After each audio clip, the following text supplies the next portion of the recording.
Let's do it. Alright, what's up YouTube? So I'm here to introduce my new deck. It's called Animar Elements. So this is a 1-in-1 deck specifically designed for a dual format. And as you can see, she is blue, red, green. Her ability is basically whenever you play a creature, you put a +1/+1 counter on the general. And creatures you play cost 1 generic mana less to play for every counter on the general. Interesting. Yeah, so I mean, pretty much the general works like a combo-ish deck, although you can build her pretty differently. The version I built of Animar is more combo-ish in nature. So let's see the deck. So the deck consists mostly of creatures with come-into-play abilities. We can have 3 types of creatures. There are creatures that basically comes into play and draws you a card. And that's really good because not only does it put counters on your general, but you're also gaining from casting creatures. So that's one category of creatures that I run. Another category of creatures are creatures with come-into-play bounce effects. And what that does is it allows you to pretty much bounce utility creatures back to your hand and replay them for either counters on Animar or to net yourself card advantage. There are also combo pieces in the deck that allows you to pretty much go infinite. Palinchron is a pretty important one. And this is good for Animar because it has a return ability which allows you to play it recursively. Also, when it comes to play, you can tap 7 lands. And whenever you have 5 counters on Animar, you can pretty much go infinite with them since it costs 2 blue to play and 4 mana to return, and then taps 7 lands. So every single time you play, you're netting 1 mana. Sweet. Another type of creatures are creatures that comes into play and ramp lands. So stuff like Wood Elves. There are utility creatures in the deck that basically allows you to copy whatever you need. If you need to bounce a creature, for X minimal does the trick. They're just a bunch of lands. Fierce Empath is another utility creature. It allows you to fetch out your win condition, like Palinchron. There's also other win conditions. Max of the Future allows you to play more cards off the top of your library. You really want to play a lot of creatures in the deck, and so you want to have creatures that just gets you more card, either physically or virtually. Primeval Titan falls in the category of ramping. Tooth and Nail is a win condition in the deck because it allows you to find Kiki and Pestermite. So Jorga, Tree Speaker, a ramp creature. Finhorn Elves, another ramp creature. And these creatures allow you to play Animar on turn 2, which is quite powerful. So more lands. Sakashima the Imposter is pretty much a copy effect. You copy whatever you need. This is Yavimaya Ranger, comes to play, find a land for you. Pretty much ramps you. More lands, or Ryo, is sort of interesting in the deck because since you can cast multiple creatures a turn, you can actually flip Ryo quite easily, which gives you control over the board. It's quite devastating. So Kiki is pretty much one of the combo pieces. Raven Familiar is comes to play, draws you a card. You actually look at the top 3 and pick 1 card, so it's quite good. Mana War is one of those creatures, and this actually allows you to put counters on Animar quite rapidly because let's just say that you have 2 counters on Animar. This is going to cost 1 blue, and you can play him and return himself. And so for 1 blue, you're pretty much putting counters on Animar for free. Shrieking Drake is another one where you can just keep bouncing him to put more counters on Animar. Farhaven Elf is a ramp creature. And this is actually one of my favorite decks in the cards in the deck. And Edric, his ability is whenever a creature that you control deals damage to an opponent, you get a draw card. And with this effect. Yeah, it's one of the new cards, and it's quite interesting because it allows your deck to transform into this kind of aggro control deck because, you know, it's fairly boring to play the deck the same way all the time. And playing this card allows you to attack with all the dorks that you have, and they net you card advantage. So, you know, the deck can feel really different whenever you have Edric out. So it makes the deck more interesting. It's also quite good since you're playing so many creatures. Pestermite is one of the win conditions with Kiki, but it also allows you to it's kind of a free spell because if you have 2 counters on Animar, you get untapped land, Eternal Witness, utility creatures. This is Worldly Tutor. pretty much a recursive effect to find creatures that you want. Calling Oracle is a ramp card or a card advantage card. Lumiere Big is very good in the deck since you're casting mostly green and blue creatures. And being able to find any creatures that you want is very good for the deck because the deck has a lot of solutions.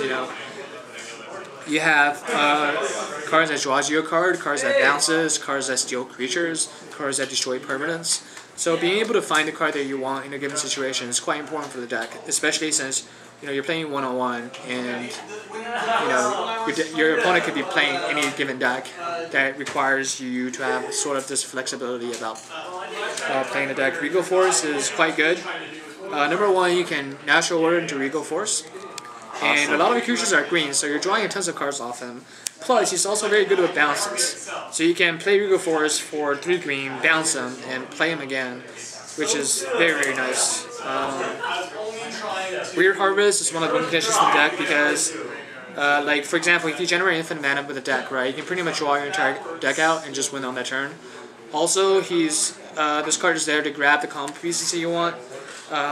You can grab Kiki Mastermind with Pure Harvest, or you can grab something like Maggots of the Future, all sorts of stuff that requires you to get a grasp on the situation. So just more lands. Phantasmal Image is another card that copies creatures that you need, and you can see a recursive theme here. The deck is pretty much composed of a lot of creatures that does the same thing for cheap, right? But the fact that there's so many creatures that does the same thing makes the deck really consistent. Dreamstalker is pretty much another Shrieking Drake. It allows you to bounce him back and forth. So Final Shaman, kind of like Lumiere Big, allows you to grab creatures out of your deck. Bloodbraid Elf is fairly interesting because when you cast Bloodbraid Elf, you're casting the second card off Cascade. So you're pretty much getting 2 counters on Animar, and plus the creature that you get will probably be good for the situation since most of the cards in this deck really helps you either develop your current turn or set up for the next turn. So getting 2 cards off 1 card is obviously good. Gaia's Cradle, you're casting a lot of creatures, so you're generating tons of mana off this guy. There's just more lands. Time Spiral is one of the cards that basically helps you stabilize after, for example, a Wrath happens or a Boar White happens, because the deck can empty out cards relatively fast. So you want some ways to always to refill your hand. Cards like this is pretty good for the deck. Like Animar Elves, Boom Tenders help you get the early Animar out. Allure is one of the combo pieces in the deck because it allows you to cast all these creatures for free. So imagine a situation where you have Allure out, right, and you have Dreamstalkers in your hand, so you can pretty much play this for free and just repeatedly play it. Since when it comes to play, you can bounce itself, right? So you can get infinite counters on Animar in 1 turn. And also the fact that you can play him instantly is very relevant because let's just say you play Animar and you cast Allure in the next turn, right? Now your opponent doesn't know what you have. And since you can play it instantly, you can actually put infinite counters on Animar at the end of your opponent's turn, right? And attack him for an infinite on your turn. It's kind of a trick that you can do with Allure. And it's also very, very good in terms of just all the crazy things you can do. You can play Dreamstalkers or Ether Adept to bounce one of your utility creatures and replay them to just try to draw your deck. Cloud of Fairies is another combo piece since when it costs 1, you can tap 2 lands, so you can generate mana off that way. Skull Muncher is good. It's kind of like Time Spiral. It's a creature that can cost 1 green if you have 4 counters on Animar, right? When it comes to play, you can devour any number of creatures and draw that many cards. So it's another way to fill up your hand and get rid of the creatures that you don't need. So for example, you have Farhaven Elf, and you have Yavimaya Granger and Wood Elves, right? So those creatures already have done their job since they've hit play. They already ramped your land, so you don't need them pretty much. So you can get rid of these creatures and draw more cards off them. Elvish Visionary is drawing cards, Penguin Drake. So the reason why I have this card is because Birthing Pod is also in the deck. And you actually kind of want multiple ways to untap your lands because in a given turn, you can actually combo off quite easily. Mana is actually one of the limiting factors of the deck. So being able to untap 4 lands and have this cost 1 blue is quite good. Also, with the bounce effects in this deck, this can generate a lot of mana just by the fact that you can bounce them and replay them and get more counters Animar.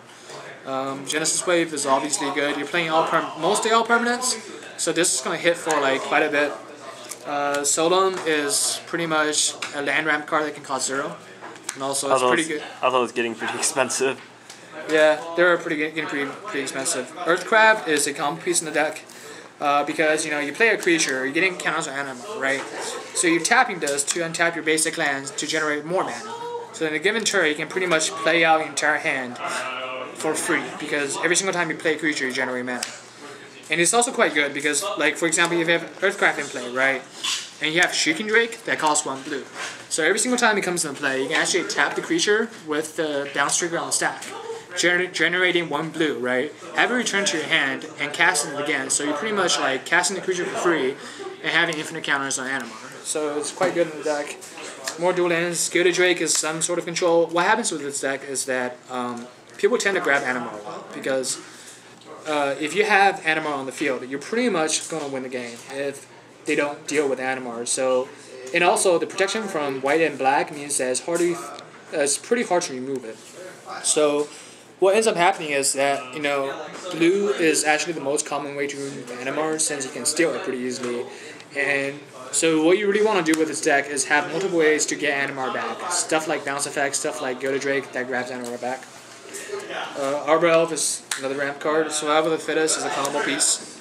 You want to grab all the cards that you want and just more lands. Deceiver Exarch does what Pestilmine does, and again you notice this recursive effect of having creatures that does the same thing. Breathing Pod is really nice.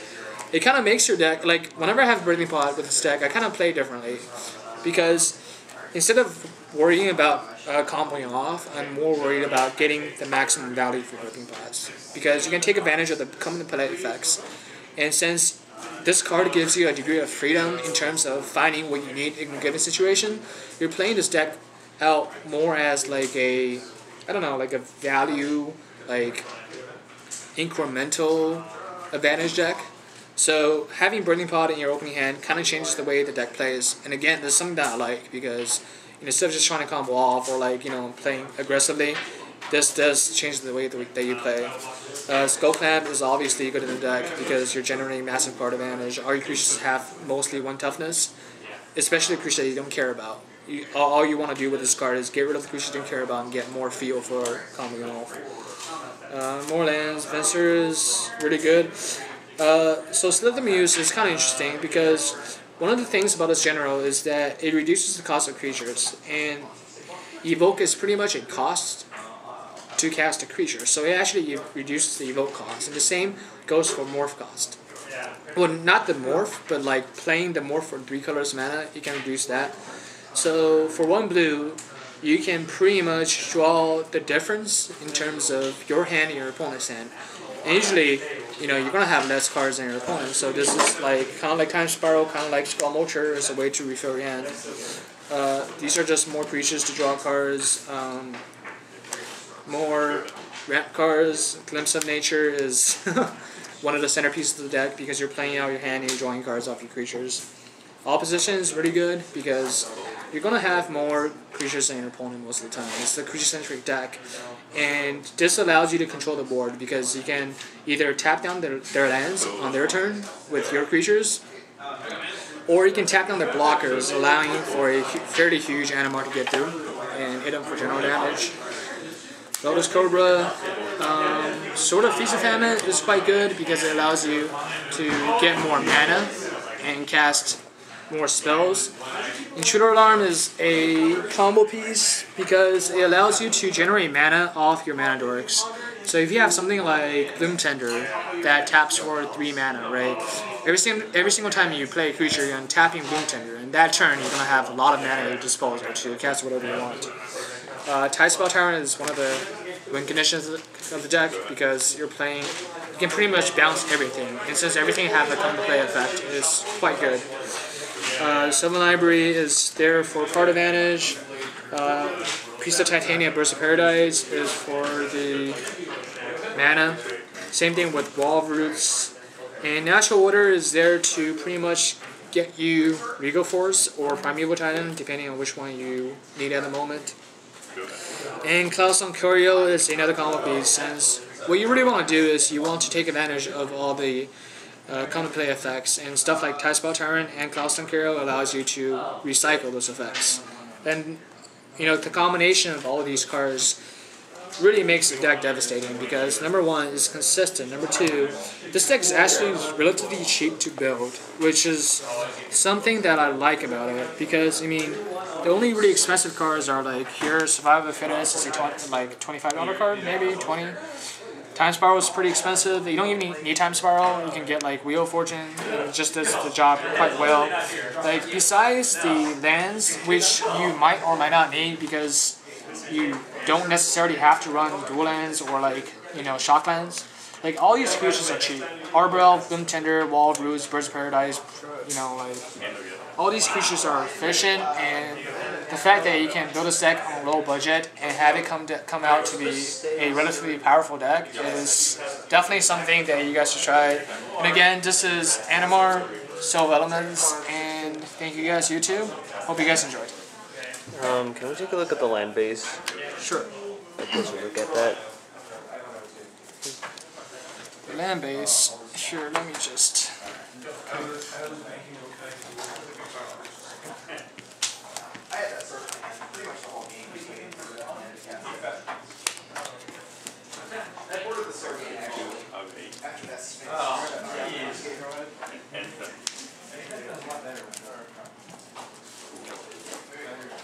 Okay, so bandits. Here's Stomping Grounds.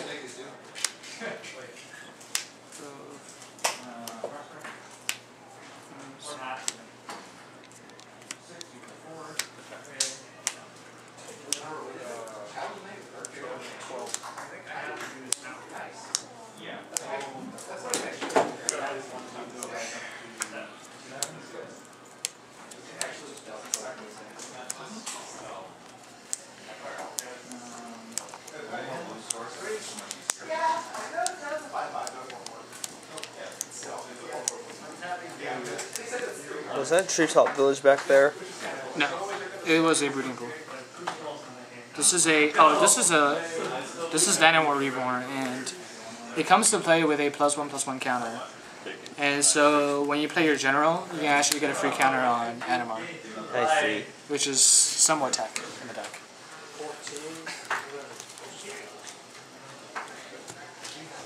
Anyway. Awesome. Very, very different.